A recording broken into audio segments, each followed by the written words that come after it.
My next guest believes it may have been the divide and conquer strategy of Governor Scott Walker that, by attrition, led to the wearing away of formerly vigorous progressive politics in that state.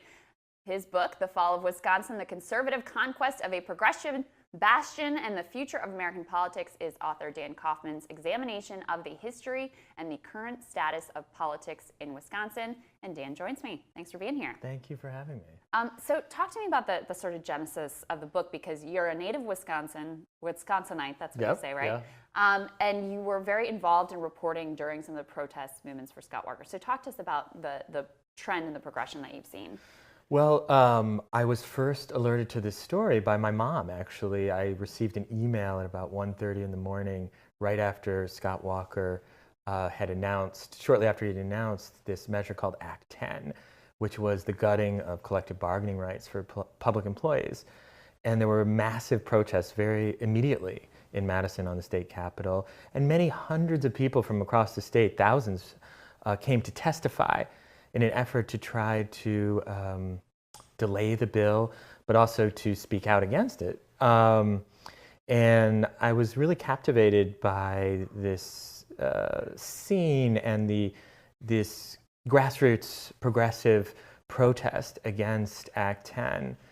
What wasn't known at the time was that Governor Walker had confided to a billionaire donor that his strategy to change Wisconsin in a long-term way was to use what he called divide and conquer. This was captured by a documentary filmmaker, and the woman had asked, her name is Diane Hendricks, she's a billionaire owner of a building supply company. She asked him, how can we get to be a completely red state, a right-to-work state?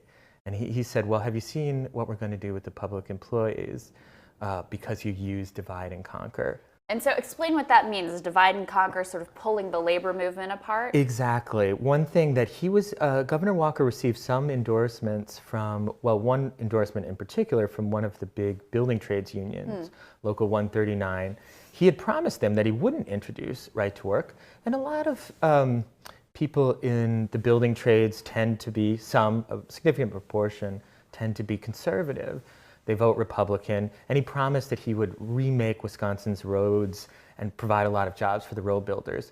But there was in his inaugural address in 2011, he really stoked resentment against public employees, not just amongst labor, but amongst a lot of rural people who maybe don't have health insurance. And he said that, the thing that we need to do is the public employees can no longer be the haves and the taxpayers the have-nots.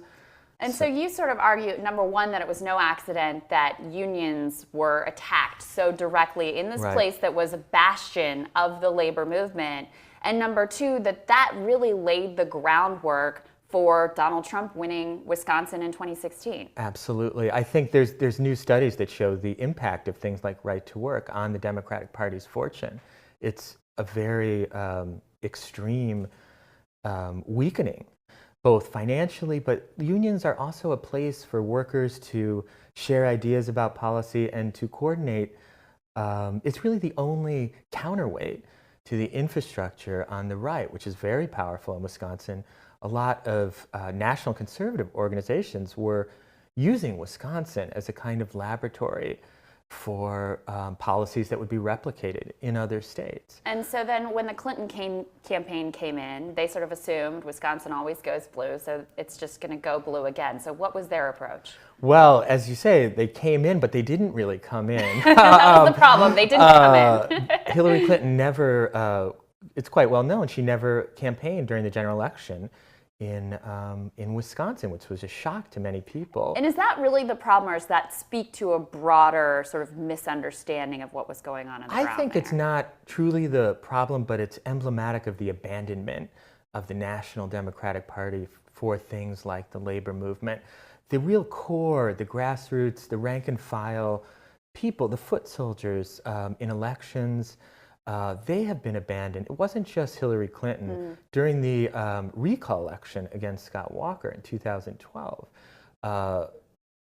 President Barack Obama did not come to Wisconsin to show any kind of support for the protesters or the Democratic candidate. Well, I Agree with you wholeheartedly. And, I've argued that the Democratic Party left behind the working class and the labor movement and really sort of intentionally realigned with this professional managerial class.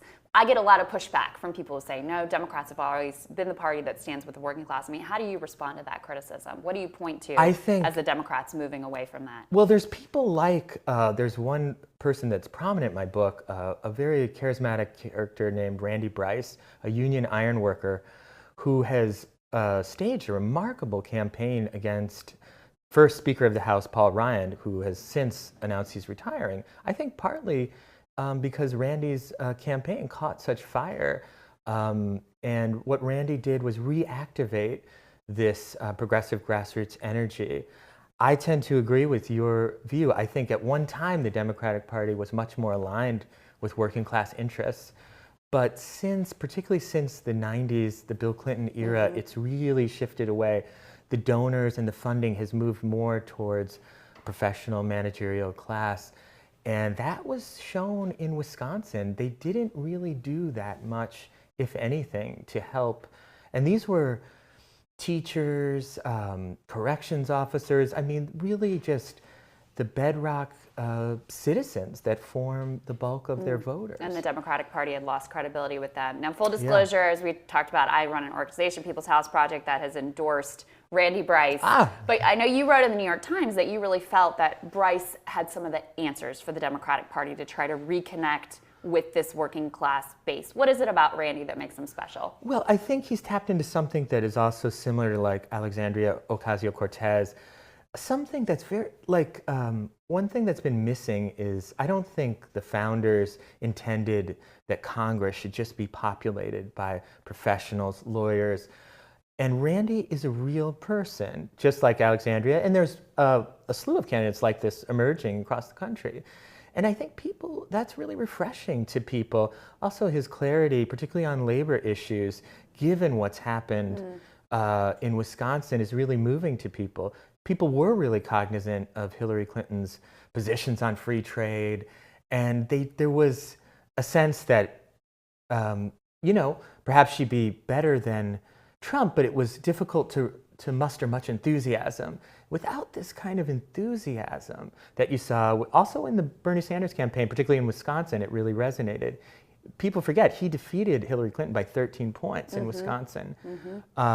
This kind of energy, I think, is the only thing that can serve as a counterweight to a very powerful, well-funded conservative infrastructure. All right, well, at least a little glimmer of hope there. We're moving in a different direction. Dan Kaufman, the book is fascinating. Thank you so much for being here. Thank you for having me. It was a pleasure. Thanks a lot.